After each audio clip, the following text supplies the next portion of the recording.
What the fuck is up, everyone? Prison Meddler here. Time for a re-rank every album series. As per normal with the upcoming album, we're gonna re-rank every single Deftones albums. Yeah, guys, as you may know, Deftones, one of the first pioneering new metal bands, along with Korn.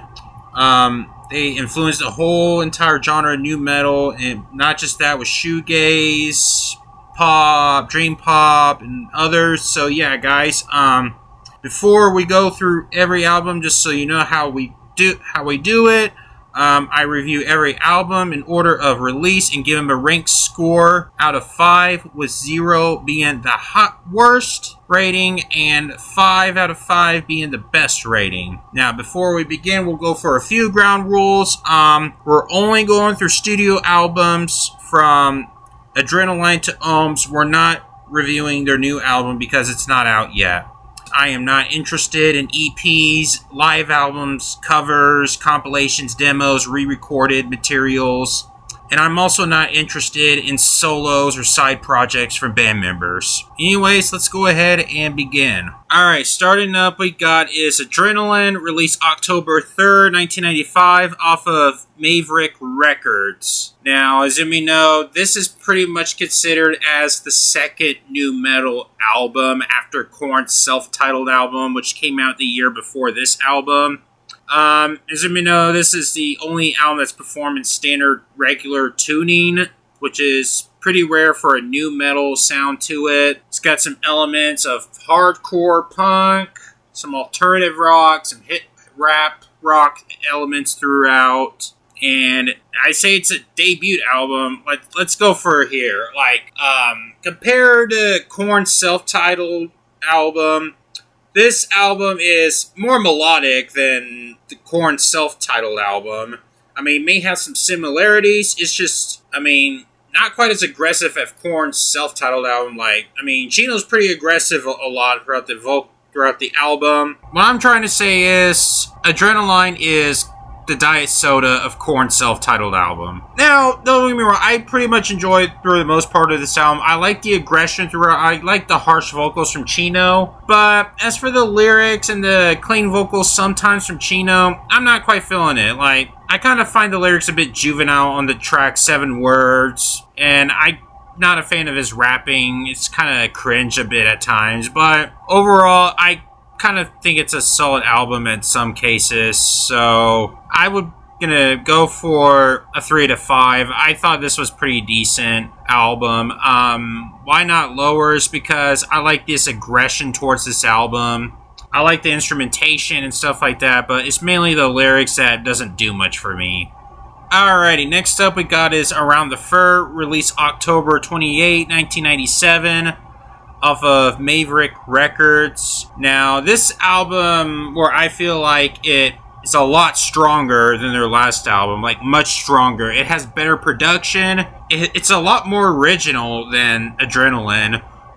This album pretty much considered as Deftones finding their true sound, because it feels like Adrenaline didn't really find their sound. It just sounds way too similar to Korn. But this one, even though it kind of does sound similar to Korn at times, but it sounds much more original. It feels like they add more stuff to it. And it's got even a lot more melodic tracks with tracks like Mascara, Be Quiet and Drive Far Away, and Around the Fur.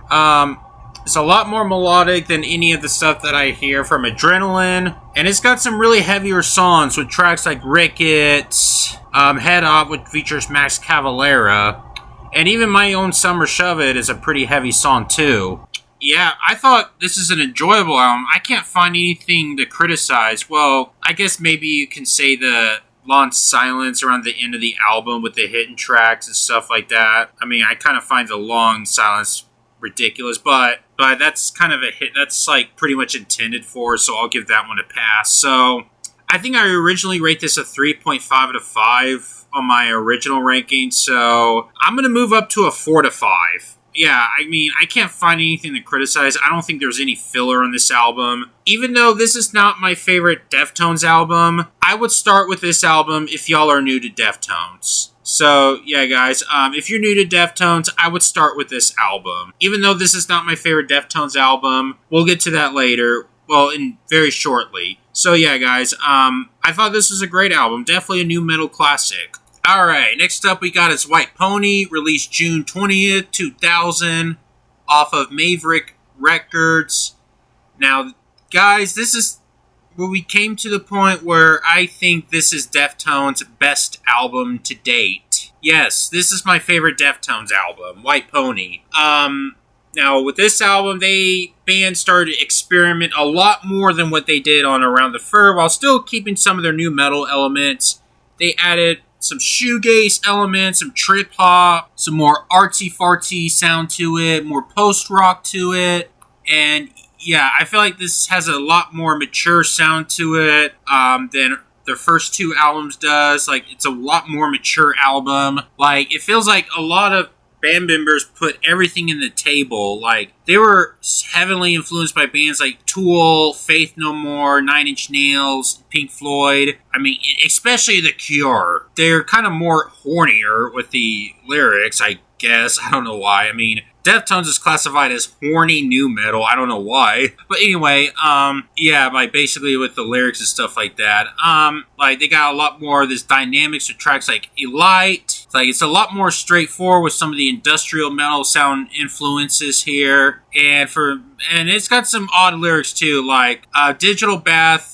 It's not about a digital bath. It's about electrocuting someone with a toaster while they're in the bathtub. That's what digital bath is. That's what the lyrics is. Yeah, it's got a lot more experimental stuff. It's a lot more melodic too, like with tracks like RX Queen, Street Carpenter. Teenager is when it has a lot different sound to it. This was originally by Chino's side project, Team Sleep. Lyrically, it's about Chino's first date. And we got the collaboration track, one of their most popular tracks, Passenger, which features Maynard James Keenan from Tool. Great collaboration track. It's got a lot of Tool feel into it. Change in the House of Fire is a classic song. Definitely one of my favorite Deftones songs of all time.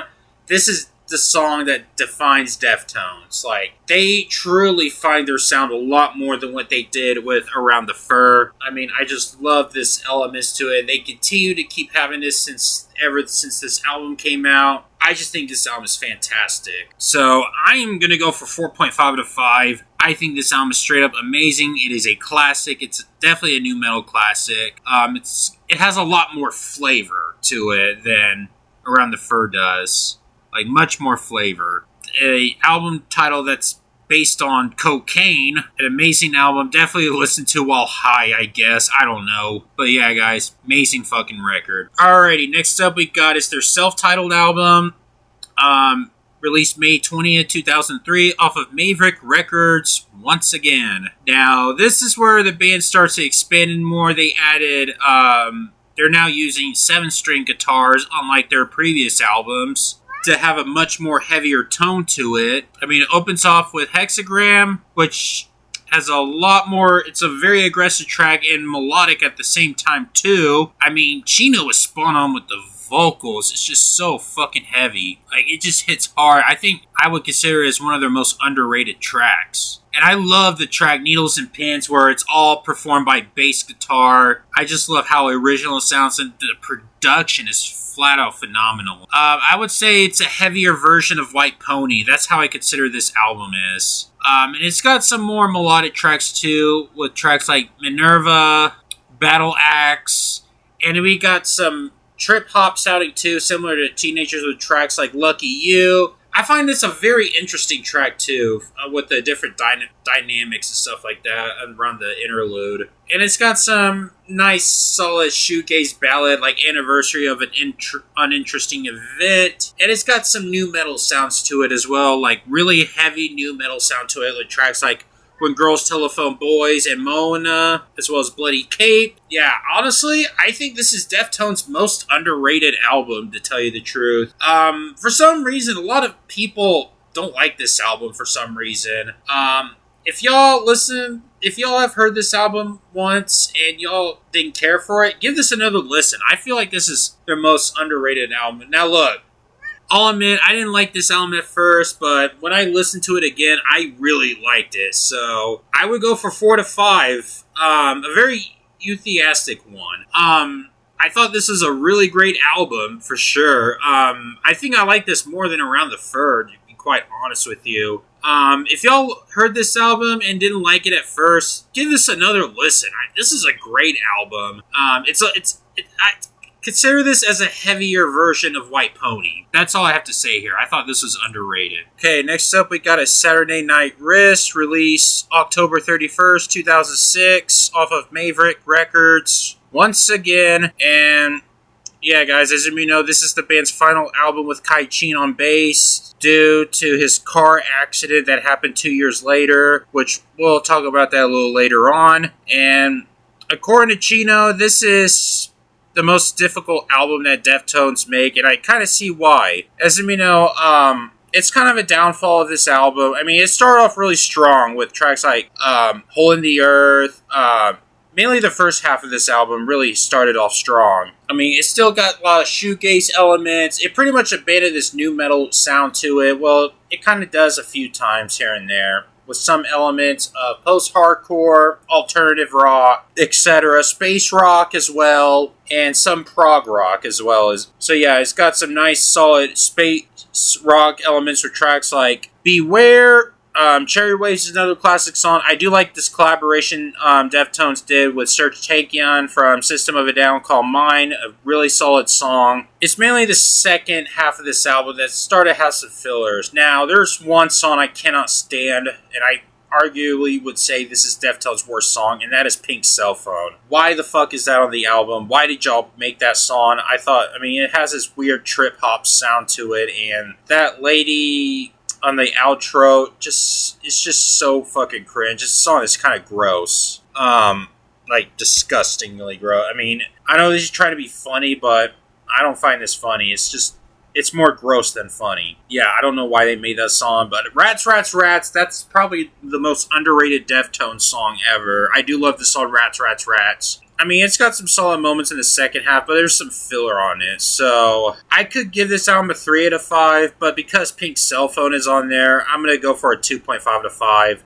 Yeah, Pink Cell Phone ruined it for me. So, yeah, I mean, if that song was removed, it would be a 3 out of 5. Yeah, guys, sorry. I mean, that song, I know many people would probably say, well, it's just a song. It's a song. Well, if you don't think of this song, this would be a great album. Well, the song is on the album. I can't pretend to say this didn't exist while I do reviews, so it is what it is. Alright, next up we got is Diamond Eyes, released May 4, 2010, off of Reprise Records. Now, as you may know, this is their first album without Kai Chin. As you may know, back in 2008, he had a really serious car accident which led him to a coma, and he's not really functioning well ever since then.